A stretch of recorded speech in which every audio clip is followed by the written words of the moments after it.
right, let's get started. Good evening to everybody. I'm Sean Byrne, and welcome to the PLC's 7th episode in our Inspiring Leadership series. We hold these events every third Monday of the month as a way for our members to get together, get inspired by a guest speaker, and engage in some Q&A, and fill their leadership cup on a regular basis. For those who are attending for the first time, the PLC is a community of leaders across the Philippines dedicated to growth, collaboration, and well-being. We are redefining leadership by focusing not just on skills, but sustaining the well-being and balance of those who lead. You can learn more about the PLC at www.leadershipcollective.ph. And for today's event, we have our very own Vicky Betita, who will be taking us through her AI toolkit, followed by some live Q&A. So please make sure you stay until the end. And for the Q&A, you can post your questions in the Zoom chat at any time during or after the guest speaker. So feel free to ask anything that you found interesting or you'd like to hear more about.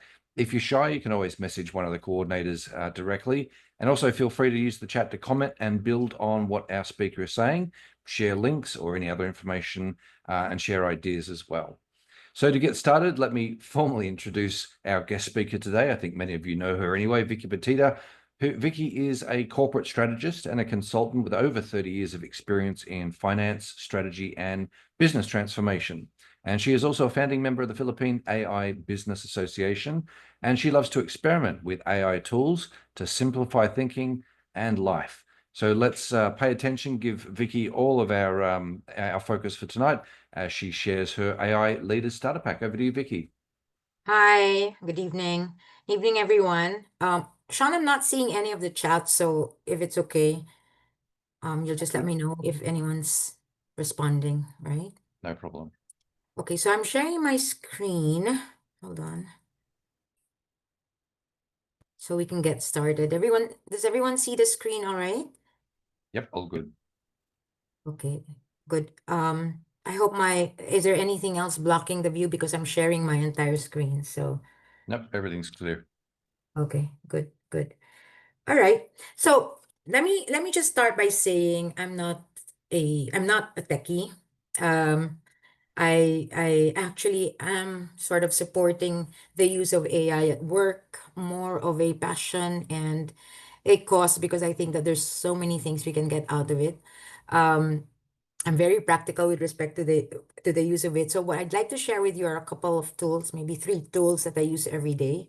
That's why we call it the Leader Starter Pack. But before that, let me give you a little bit of background for some of you who are not so familiar. Why is it getting so much popularity now? Because the AI tools are more accessible than ever. Every so often you get an ad for a new tool to try. Be careful about it though. Just make sure that you get it from reputable providers. But many of them are free. They have affordable plans. And they actually help with the actual pain points of running a business. And AI is not new, actually. When you think about it, AI has been there since the 50s. In the 50s, that is where the whole research started.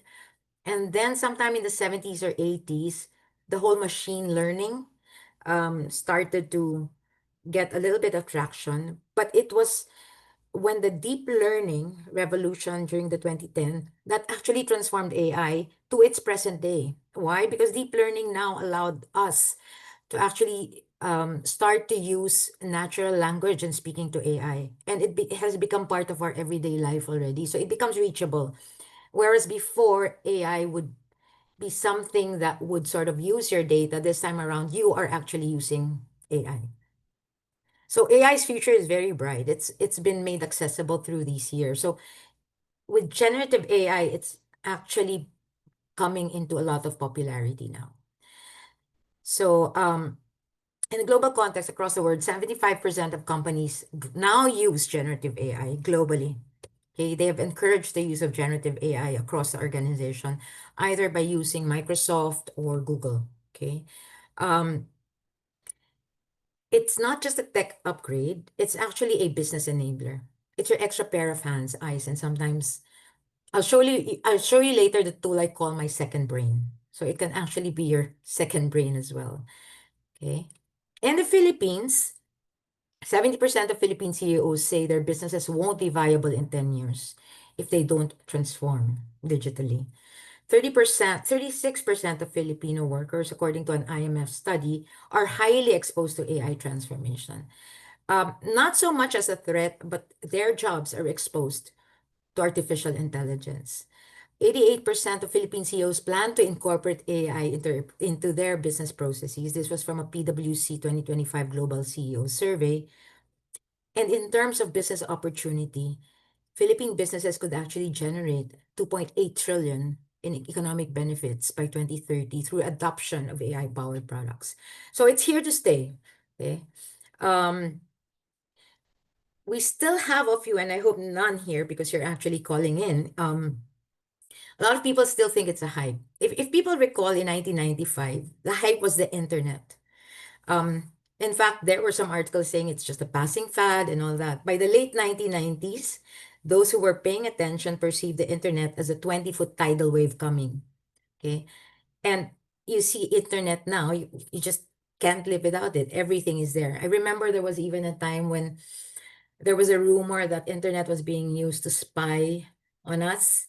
It was being used by the US government. Well, I really think AI will have the same impact as the internet before. That give it a year or so, everyone's gonna have AI in their desktops already. In fact, as early as and by the way, this is a Gartner study in 2024, if I'm not mistaken, or 2023. But it was towards the early part of 2024. They have already started to use chatbot for financial advisors. In fact, news came out in May that they've actually rolled it out. And their chatbots were actually built on GPT-4. What they did was they trained their GPT with 100,000 research documents. And now the financial advisors are being given expert advice by ChatGPT after feeding it with so much research documents. Um, they're currently piloting this. That was in 2024, and they actually launched it in the summer, which was around June or July of 2024. So Morgan Stanley financial advisors are now actually being powered by chatbots. At some point, I would expect that the financial advisors would graduate into researchers feeding their bots. A company in Europe, an HR network rail, actually made use of AI with their training videos. They used actors before, external production companies. Now their generative video cut the time to produce by 95%. So they actually created 500 training videos in 6 months. If I had more time, I'd show you also tools by which you can easily create videos in minutes. Okay. Um, and they've actually used realistic avatars and actually voices to enable inclusion. Okay, inclusion. So it means that they actually um, made sure that they had well represented training videos. So this is just a big picture, but you've seen AI in your daily life.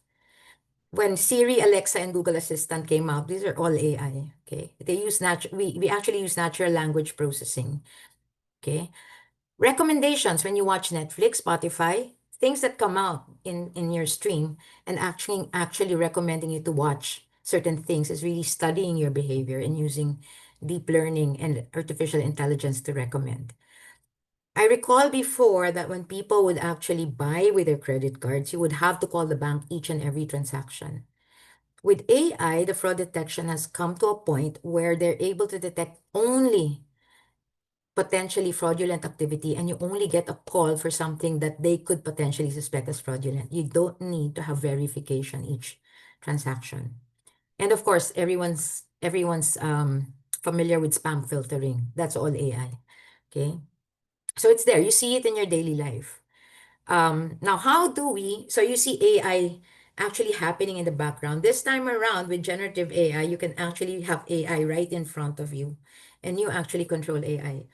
So I sort of put in some of the 5 leadership tasks where I use Gen AI quite a bit. I use it for meeting preps, virtual meetings, gauging team or client engagement in virtual meetings. I'll show you how I use that. Action items and follow-up, knowledge management and our progress tracking, and of course, simplifying business and admin tasks. Okay. And these are some of the tools that I actually use. I'll just show you what my desktop looks like a little bit.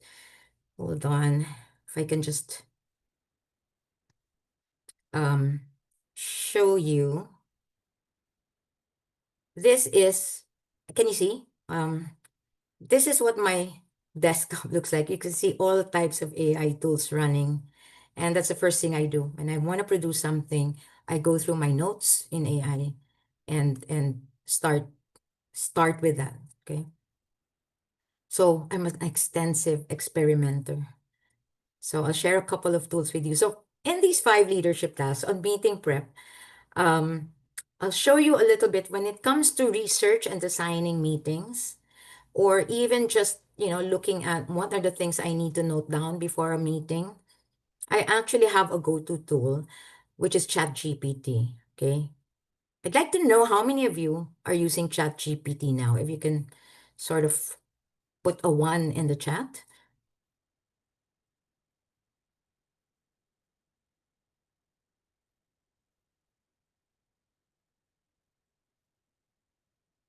Nice. I remember the first time I actually did this, I didn't get a lot of ones. But I'm glad you're already using it. The other one that's actually quite good is the one I use when it comes to deep research a little bit more, and I want it more credible, is I use Perplexity.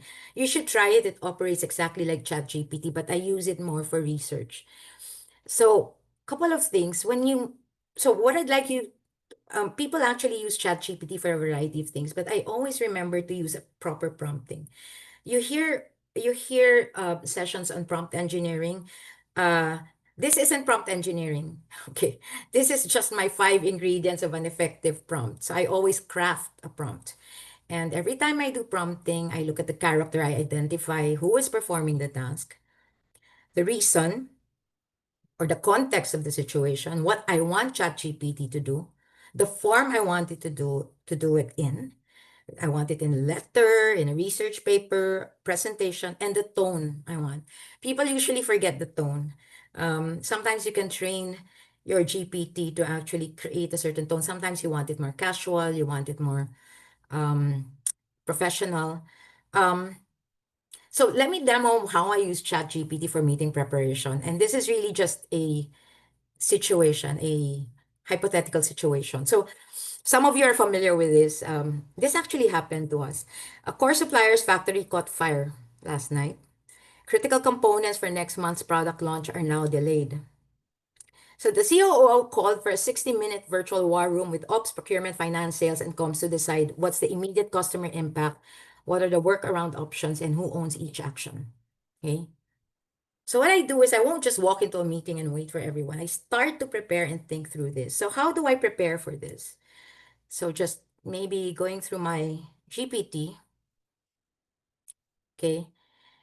I'll demonstrate a bad prompt. Normally, if you're just starting to use it, you would probably prompt it. We make an agenda for our supply chain problem meeting. This is such a generic prompt. You're gonna get a generic meeting agenda, which has nothing to do with the situation. It just gives you what a usual supply chain meeting would look like. Now, how I would do it, for those of you who are on the paid version and who have not tried this projects feature of ChatGPT, you can actually create projects here. So in this particular case, I created a project. I just entitled it AI PLC Leadership Scenario, but it's actually about the crisis management. And what I did was I actually put the newspaper article and another file, which is really just the email of my boss, the COO. Okay. And I would use Craft to actually get a better agenda of what it could look like. So character is your my crisis management lead. Reason, last night, I gave a short background on the article. I want to draft a 60-minute virtual war room agenda. Okay. The form is I want to provide a bullet list with 10-minute time blocks. And the tone is I want it urgent, business focused, and in plain English. Okay. So the structured agenda now becomes more appropriate for the situation. Okay. Um, you can see the difference in terms of the content. Okay. And it already starts to recommend an action plan. Okay. And it goes further. Okay. So that's just a little bit of a tip on how to use ChatGPT. And in any prompt for that matter, whether you're creating a video or whether you're creating um, using Perplexity or some other tool, remember, use the word craft. Okay. Okay. The other one I want to sort of show you is how I use it in meetings. Um, Zoom already has recording. It already transcribes. Teams also does that. Another one I use is Otter AI, but my go-to tool when I do coaching, and by the way, I do coaching once in a while, is Read AI. And why do I use Read AI? I'll show you a little bit about features of Read AI that's not available in some of the tools. Okay. This is my Read AI screen. This is the of a meeting that actually happened. I'm sharing it with you because it's a tech rehearsal for an AI event, so it's not really confidential. So here you can see, and you've seen this happen in Zoom, you can see summaries. It also breaks down the meeting in chapters and topics. Okay. It breaks down the action items, which you also see in a lot of note taking. And some key questions that were raised during the meeting. And sometimes you can ask Copilot to sort of answer it for you. So it actually links to Copilot. Um, Sorry, that's the video on the right. But there is something else that is actually quite good. It scores the meeting itself in terms of engagement, in terms of sentiment. I wanted to sort of show this to you because this is where AI actually can read sentiment already. So these are the members of the meeting, and it actually looks at, I'll probably show Vicky here, what my participant score is, what's my rating on sentiment, the level of my engagement, and sometimes it does measure charisma and bias. Bias is how well um, people respond to me, and charisma is how well I respond to people. Okay. And it has participant score, engagement, sentiments, all that, right? It even tells you, um, it even coaches you. Okay. It tells you your talking pace. So the coaching is my coaching in terms of my speak. So how I speak. Am I talking too slow?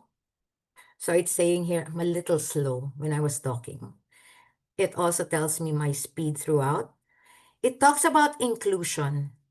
Did I mention any non-inclusive terms? Did I interrupt people? Okay.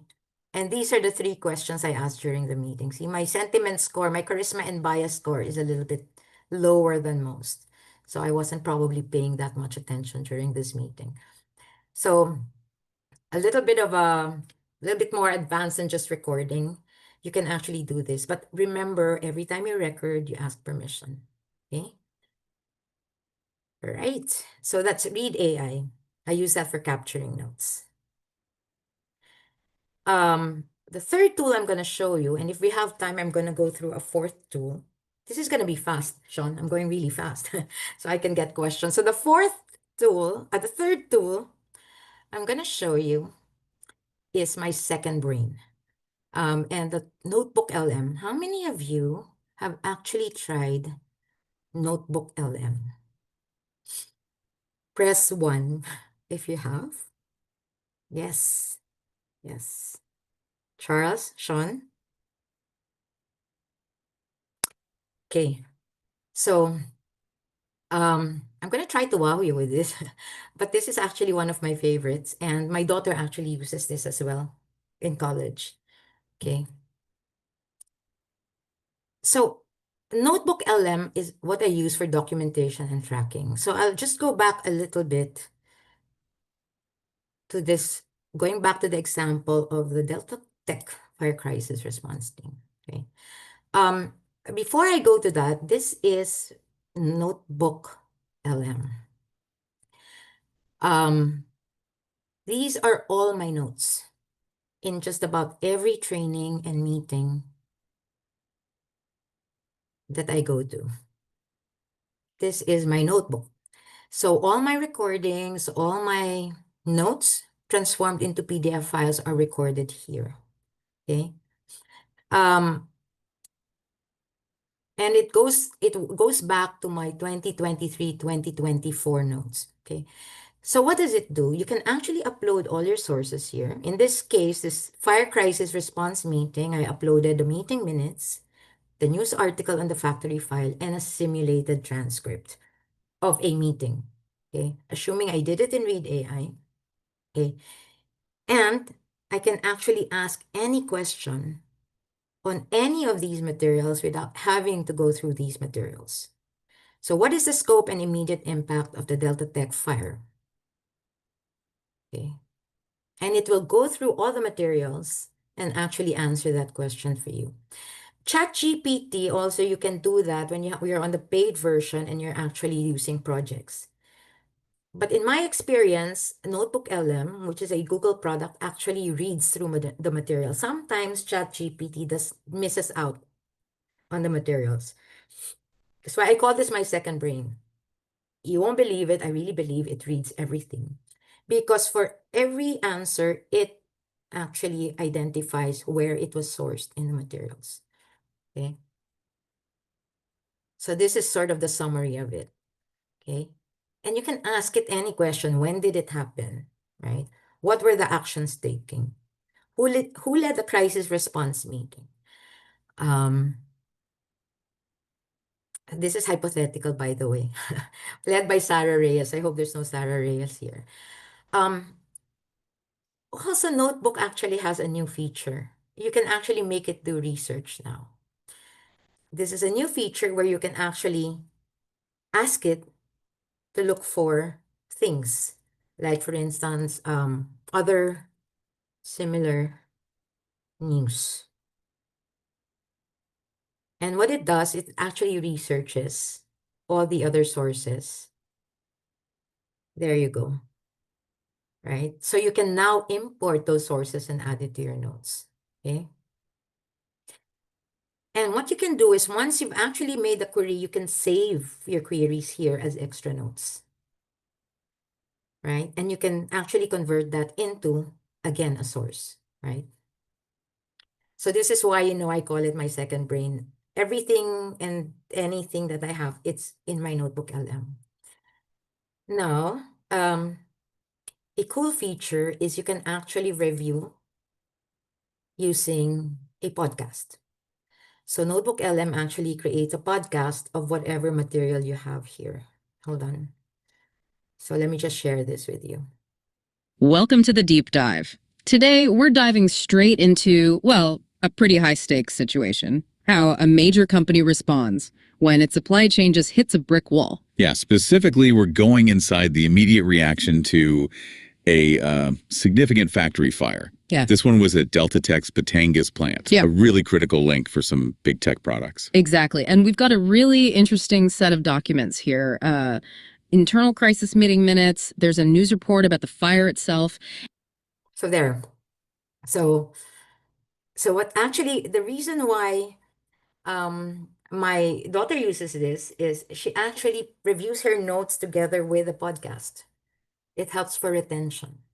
So when you're preparing for a presentation or usually when I do prepare for a presentation, I sort of put the presentation there. I listen to the podcast so that I rehearse and my language comes more naturally, right? So it helps. It really helps. So those are just sort of the tools that I wanted to show you. Now, I think we have a little bit more time. And let me just, how many of you have actually used AI for making presentations?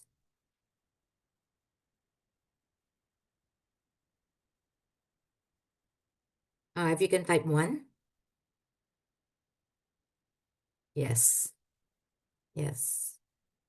And what tool have you used?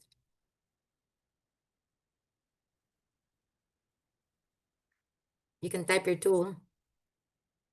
Oh, Claude.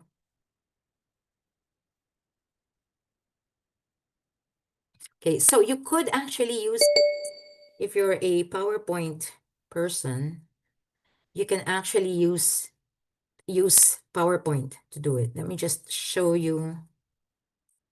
Okay, can you see my screen? Yep. Okay, so what I did is I actually entered, let me try doing it all over again.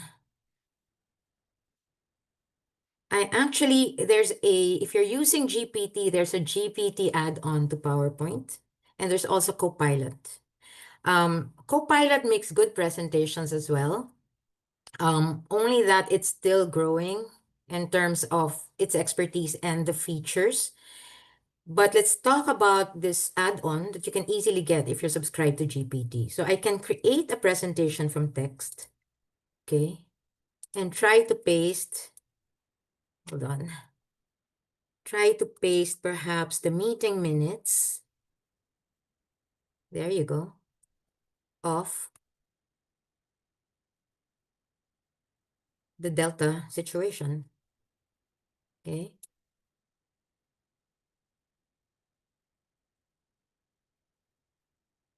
And you can select how many slides you want, what language. There are also advanced options, but in the interest of time, I'm just going to go and create it.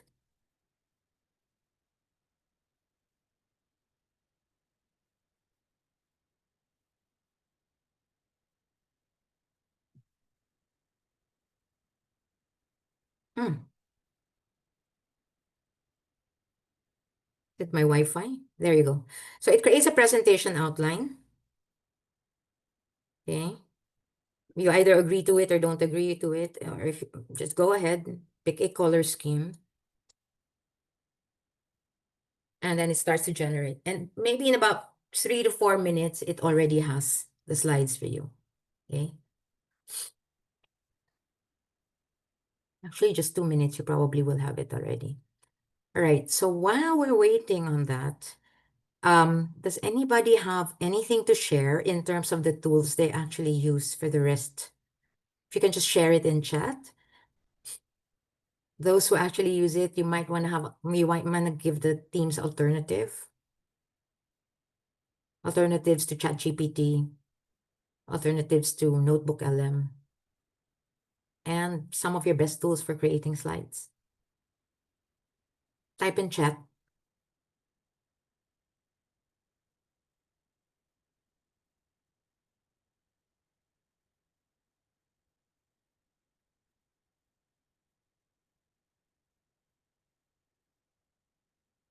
Yep. Oh, Venus uses ChatGPT.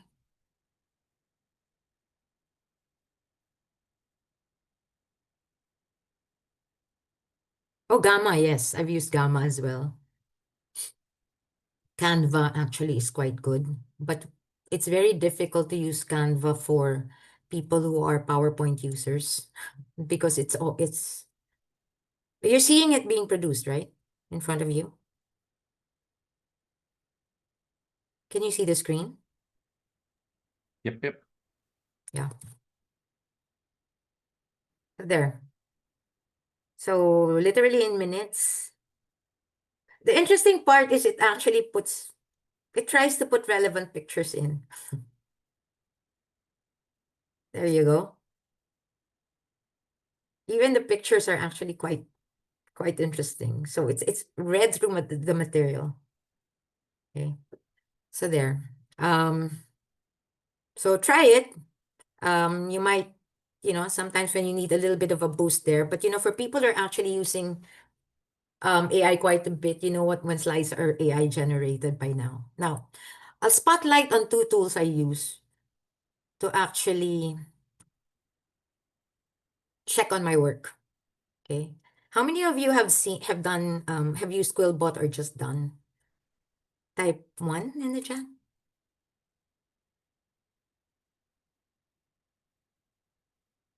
Okay, so what do I use this for?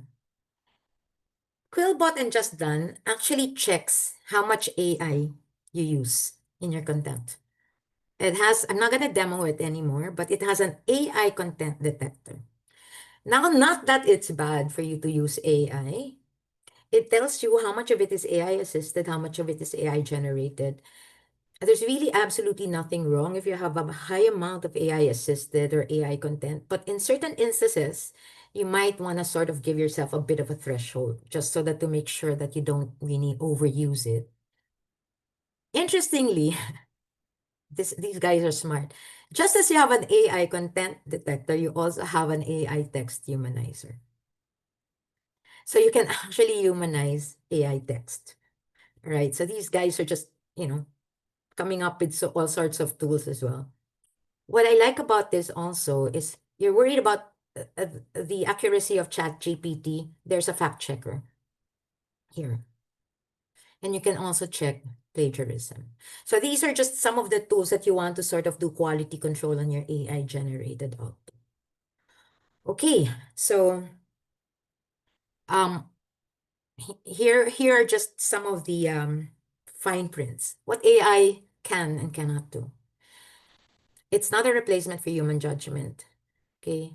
As I said, don't ask AI. The other one is it can't understand complex human emotions. So please don't ask AI if you should break up with your boyfriend or whatever, or how to deal with your kids. I mean, these are things that human judgment is used for. You can, but as long as you don't depend on it, it's not 100% accurate. It is also subjected to some biases based on search engine optimization. Sometimes when people actually put up more advertisements, it can actually come up with biases. Okay. It's never a source of original thought. Your original thought needs to come in. It isn't fully autonomous. It's not free from bias. And it can't make ethical decisions for you. Okay. Specialized expertise cannot be replaced by AI. The most dangerous use of AI is somebody who doesn't have the expertise and makes AI think for it. Usually, it's your expertise that's being amplified by AI. It cannot think critically, and it doesn't ensure data security and compliance. Okay. Some guardrails when you use AI, make sure that you get the consent. C for consent. Make sure you get explicit, informed permission from data owners before recording a call, uploading a report, or pasting text into ChatGPT. Anonymize. Um, Sometimes I don't anymore, but it depends on the tool. But anonymize when you're not sure. Strip out names, emails, salary figures, confidential information, especially if you're using the free version of the AI. Why? Somebody told me if you're not paying for the product, you are the product. What does it mean? If you're not paying for it, you are actually being used to learn. Okay. So sometimes if you're really using it heavily, it helps to get the paid version when it becomes worth it. Make sure that you restrict access, which is the R part, and erase or expire any raw recordings, chat logs, temporary prompt files once you've completed your project. Okay. Or set an automatic expiry date. So just some guardrails. Okay. Common questions: is it expensive? A lot of tools are free. And if they're not free, they're low cost. Okay. And they're actually getting cheaper. Sometimes there's packaging already involved. Will it take away jobs? Well, no, if you use it to amplify your work. Okay. Um, Again, it's your personal expertise that comes in. You just use it to amplify your personal expertise. You don't have to be a techie. Just start. Oh, by the way, just start with copy paste prompts. Try this prompt. What prompt do I need in order to generate this? Try that kind of prompt. The second kind of prompt that you might want to try also is when you follow up, what other information do you need from me in order to enhance your response? You'd be surprised at how much it improves the quality of your discussions with the AI that you use. Is it safe? Make sure that you check the privacy settings. Most companies like OpenAI for ChatGPT or Google, they will have privacy settings. Okay, and they will have privacy policies. So if you're unsure, check that what you're using has a proper privacy policy in place. Okay, now anyone wanting to start, I introduced to you 4 tools. Start with one. Don't try 10 tools at once. Try one because it can be overwhelming. Start small. Try one. Get used to it. Use prompts well. Remember, craft. The better you prompt, the better the output. Now, sometimes people get frustrated because they didn't prompt so well and the answer wasn't really as good as they wanted it. AI gets trained. So forget perfection. Just keep on going and then it will improve as you use it often enough. So it doesn't come out perfect the first time. And this is my favorite one, which is really AI works best when it's shared. So for all of you who are leaders, um, it is not an individual advantage. It's always best to share it with as many people as you can because what it does is it elevates the level of discussion, not just for you, but for your entire team. And it actually um, puts your productivity to a whole new level as a team. So share it and involve your team. Okay. So just one final thought. Um, Future belongs to those who embrace innovation, not just for efficiency, but for greater impact. So AI is about amplifying impact. So with that, I think I'm now open to questions. I'll stop sharing. So thank you, Vicky. Anyone have any questions while you're getting the courage to ask questions? I'll ask the first one, which is, Vicky, you've told us your favorite go-to tools. Can you tell us what is your least favorite AI tool that you've come across so far? And there are plenty of them. Oh, some of the some of the image generation tools. Okay, so if I let me just double check what I have in my least used one. I try to play with it, but for instance, image generation, I tried Synthesia, HeyGen. I hardly touch it. Midjourney is enough for me on image generation. Um, Slides GPT, by the way. I tried to download Slides GPT, not the GPT add-on to PowerPoint. I tried it. I did go to the paid version. It was the free version. I tried it a couple of times. I never once used the output from it. I keep going back to Copilot or the GPT add-on. So those. And then this mga Darius Lucas type of AI that you get on Facebook. And by the way, I get prompted. You will see people selling 15 AI tools in one go. Be careful. Yep, Be careful with that. good point. Is there an AI newsletter or AI YouTube channel that you find you get a lot of information from? Oh, not really. I just play with it. You can go ahead and search it. If I need help with AI, I ask AI. I even go as far as saying what's the best tool to use if I want to do this. So just out of curiosity, during the session, Vicky mentioned 3 or 4 tools that she liked. If you opened up your browser while she was talking and had a look at any of these tools, I'd be very interested to know, drop a 1 in the chat if you had the courage to open up a browser and actually have a look at any of the tools that Vicky mentioned today.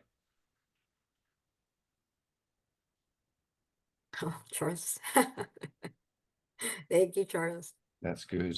Well, look, the first brave step was to join the session today, and the second brave step will be to go back and re-listen to the recording later on. It will be up on our YouTube tomorrow. You can check out the presentation that Vicky had, and also start to look up some of these websites and get going, get involved. Unfortunately, we don't have a recording of the panel that we had last week, but that would have also been a good reference for you. And we're pretty sure that we'll be having future sessions on AI tools and more applications and case studies on how leaders are using AI in different work settings, and there are a lot of them. Venus said she turned off the GP setting to improve the model for everyone. Thank you, Venus, on behalf of everyone. So when you go to ChatGPT, fine, just turn off the ChatGPT settings, improve the model for everyone. Maybe you want to paste it here and tell them where it is. Yeah, from a privacy perspective too, right? Because that enables sharing. Any final questions from anyone before we wrap up? This will be the fastest session we've ever had. Yeah. I don't want to overwhelm everyone with too many tools. Okay. There we go from Jazz. Other than ChatGPT, what are the other tools that you recommend for beginners? Sorry, Well, that's Butch. that's Butch. Notebook LM. Notebook LM, Gen Yes. Spark, yeah. It's easy to use. I don't know, Sean, do you have a favorite? For me, I have two use cases, right? One is that we do a lot of programming and development, and Chat GPT and Claude to an extent are the best for those. But I seem to have settled into a rhythm with GPT. And I think part of that is also because these tools, the more that you use them, the better they become for you specifically, particularly with as Charles and I were just saying, that ChatGPT now has awareness over all the conversations that you have with it, right? Which is a really powerful thing, because it allows it to cross-reference. So they've kind of built a bit of a moat into their platforms that, the more you use it, you will have sunken cost bias to stick there. Yeah. But as you've said too, that there are certain tools that are good for certain applications and others that aren't. So the main thing is to get out there and get over the fear of it and get involved, try them out, try the free tools, make mistakes, and keep attending learning sessions and watch YouTube videos. There's plenty of those around. If you do not have a bias at this point in time, you might want to try out Perplexity. I've not mentioned it well enough, but I find that Perplexity has actually improved quite a bit in terms of credibility in sourcing information. Yeah, as you said, for research, right? Yes. Yeah. And even general information, but it actually tells you the logic and where it sources it from. So, yeah. Nice. Google Oh, yeah, Gemini. Gemini. Yeah. Yeah, very good. Yeah, as we were saying, competition is great for this, right? So you will have to keep going back. Even if you used a tool 3 months ago and you didn't like it, go back and retry it again 3 months later, because it will definitely have changed and improved. Maybe some of them don't, but yeah, you've got to get out there. There's a race. Microsoft, OpenAI, and Google. Yep. Those three are really racing for, and I think OpenAI seems to be winning. Next is Google. Last is probably Microsoft. Somebody's Butcher's using AI for school assignments. That's okay, because as we were discussing the other day, teachers are using it for their teaching work as well. So read AI blocked in the office. Ah, No comment. All right. I think everyone's enjoying this conversation. Oh, that's Jazz. So Jazz is using it for school assignments. Well done, Jazz. Ain't nothing wrong with that, because you've still got to put in the hard work, right? Okay. Any final comments, questions? Otherwise, we will wrap up. Unfortunately, no giveaways today in this particular session, but that will bring our session to a close for today. So first, a big thank you to Vicky, of course, for putting the presentation together and for opening up everyone's eyes on what the opportunities are around using AI in a practical sense for leadership and how she's using it. And she shared a lot of her screens to demonstrate, the practical ways that she's using it. So Vicky, thank you for the insights tonight. And our next Inspiring Leadership session will be on Monday, June the 16th at 8 p.m. Again via Zoom. So we'll announce the next upcoming guest speaker a little bit later in this month. So make sure you keep the date free, Monday, June the 16th. And if you're not already a member, don't forget to join our PLC LinkedIn and Facebook groups.